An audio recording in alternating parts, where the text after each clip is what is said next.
안녕하세요, 여도은입니다. 최근에 롯데리츠 상장 뉴스 보셨나요? 소위 말해서 정말 대박이 났죠. 그 청약이 K리츠 사상 최고의 흥행을 보였다라고 합니다. 요거 미리 청약 받으신 분들은 정말 높은 경쟁률을 뚫고 가지신 건데 리츠가 이렇게 핫한 투자처 중 하나구나 라는 거를 또 새삼 깨닫게 하는 그런 소식이었습니다. 요즘 이런 소위 리츠 같은 인컴형 투자라는 것에 관심이 집중이 되고 있는데요. 기사 몇 개 보면서 이야기를 좀 풀어가 보도록 할게요. 첫 번째 기사, 금리 0%대 초입기. 지금 기준금리가 1.25%죠. 계속 한국은행에서는 기준금리를 낮추고 있어요.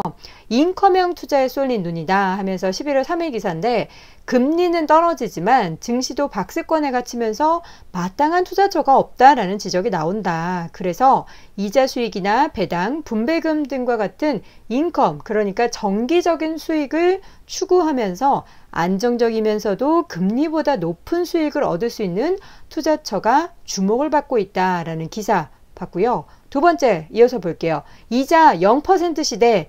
이자 요새 진짜 예적금 금리 이자 정말 낮죠. 해외 채권이나 부동산 투자에 투자하는 사람들이 늘고 있다. 여기에 왜 또 김 여사가 들어가는 거예요?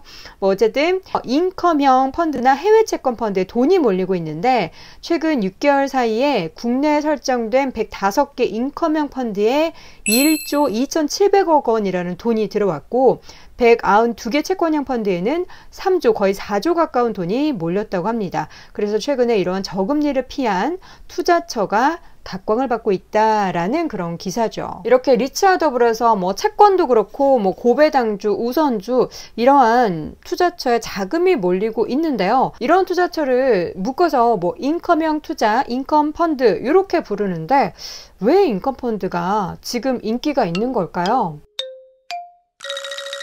제가 계속 서두부터 인컴 펀드가 뭔지 설명은 안 하고 인컴 펀드 이렇게만 얘기했는데, 인컴형 투자, 인컴 펀드 이렇게 다양하게 부르고 있습니다. 상대적으로 변동성이 낮고 또 상대적으로 안정적인 특성을 갖춘 그러한 펀드 상품을 인컴 펀드라고 묶어서 부르는데요. 이 인컴형 펀드 관련해서 일본을 예를 들자면, 일본 얘기하기 약간 무서운데 2000년대 초반에 일본이 잃어버린 20년이라고 불렸던 그 시기에 일본에서는 인컴 펀드가 인기가 굉장히 많았습니다. 현재 우리나라에서 인컴형 펀드가 인기를 끌고 있는 이유는 여기에서도 유추해 볼 수가 있고요.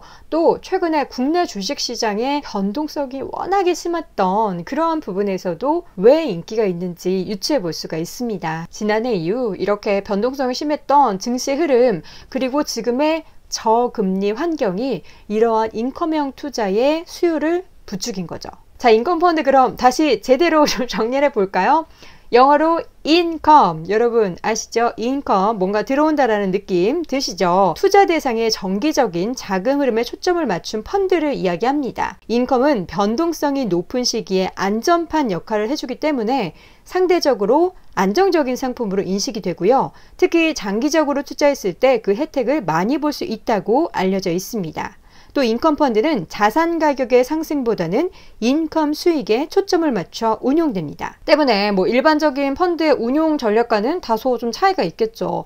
투자 대상은 채권, 또 주식 중에서도 고배당주나 우선주 같은 추가적인 뭔가 배당을 주고 이러한 관련된 종목을 매매를 하고요. 부동산 분야에서는 앞서 얘기했던 리츠, 그리고 MLP 같은 인컴을 일단 제공을 하는 관련된 자산에 투자해서 정기적이거나 혹은 비정기적으로 이렇게 받을 수 있는 이자, 배당, 그리고 분담금 이런 것들을 통해서 꾸준히 수익을 얻을 수 있는 그런 투자를 말합니다. 주된 투자 대상에 따라 주식형, 채권형, 혼합형, 대체형 등 다양한 유형으로 분류할 수 있는데요. 실제 국내에 출시된 인컴 펀드를 보면은 해외 주식형이나 국내 주식형, 그리고 해외 채권형, 국내 채권형, 해외 혼합형, 해외 대체형 등의 다양한 종류가 있습니다. 제가 서두에 언급했었던 있었던 일본의 인컴펀드 열풍이 불었던 2000년대 초반으로 다시 한번 가볼까요? 우리나라보다 먼저 저금리 상황에 진입했었던 일본 그 펀드 시장의 사례를 보면요, 인컴펀드는 잃어버린 20년 기간인 2000년 초반 이후 빠르게 성장했고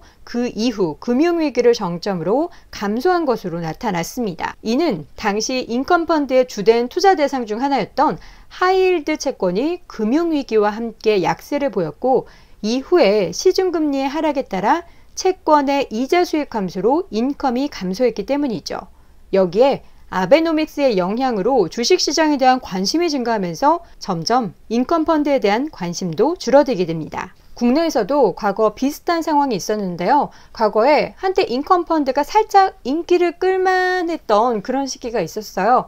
근데 일본과 좀 비슷하게 채권 시장이 좀 부진했고요. 주식 시장이 갑자기 좋아지면서 인컴펀드의 인기가 다시 사그라들었습니다. 그러나 올해 나타나고 있는 이러한 인컴펀드에 대한 관심, 그리고 또 최근에 롯데리츠의 사상 최고의 흥행을 이렇게 미루어 봤을 때는 인컴 수익에 대한 투자자들의 관심이 점차 높아지고 있다는 것을 알 수 있습니다. 특히 계속해서 저금리가 이어질 것으로 전망되고 있는 가운데 노령 인구가 증가하는 인구 구조는 인컴형 투자의 중요성이 점점 더 커질 수밖에 없는 환경을 마련합니다. 보다 안정적으로 인컴 수익을 추구하는 성향이 커지고 있는 만큼 향후 관련된 상품의 관심과 그 종류도 더불어 더 증가하겠죠. 그렇다면 우리나라에 지금 출시되어 있는 주요 인컴형 투자를 할 수 있는 상품은 뭐가 있을까요?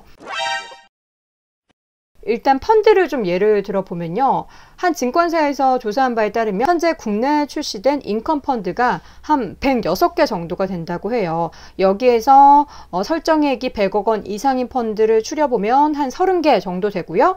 여기에 뭐 연금 및 퇴직연금 펀드나 설정된 지 한 달 미만이 된 이런 펀드를 제외하고 나면 약 24개 정도 펀드로 추려볼 수 있다고 합니다. 근데 저는 펀드에 관련된 얘기보다는 제가 펀드보다 ETF 좋아하는 거 알고 계시죠? 그래서 오늘 영상을 통해서는 ETF로 인컴형 투자를 하려면 어떤 ETF를 보아야 하는가, 거기에 대해서 또 상세하게 알려드리도록 하겠습니다. 먼저 표를 통해 보자면 인컴형 ETF 유형은 주식과 채권 그리고 대체 자산에 따라 나누어 볼 수 있는데요. 주식은 고배당 주식 해당되겠죠?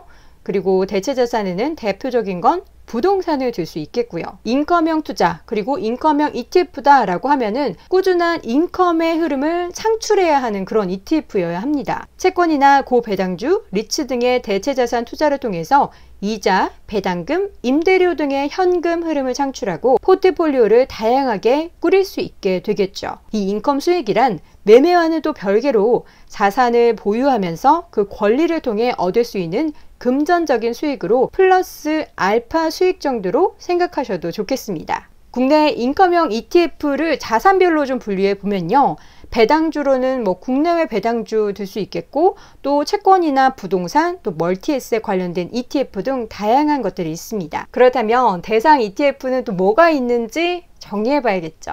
각각의 ETF 부문에서 예를 들어서 한 가지 정도씩 좀 체크를 해드리도록 할게요. 먼저 부동산 관련 ETF로는 타이거 부동산 인프라 고배당 ETF 보겠습니다. 리츠와 인프라 펀드 60% 비중, 그리고 고배당 주식 40%로 구성된 ETF인데요.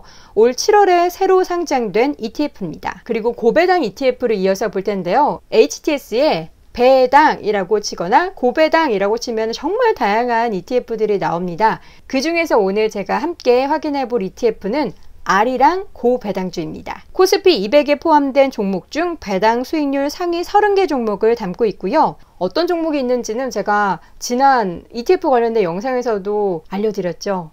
HTS란에 배당, 고배당이라고 치시면 되고요. 잘 모르겠다 하시는 분들은 영상 다시 한번 참고해 보셔도 좋을 것 같습니다. 현재 고배당 관련한 ETF는 최근 1년간의 흐름을 보면은 올해 중반 이후에는 다시 상승 추세를 밟고 있지만 이전보다는 주가가 낮은 수준에 있죠.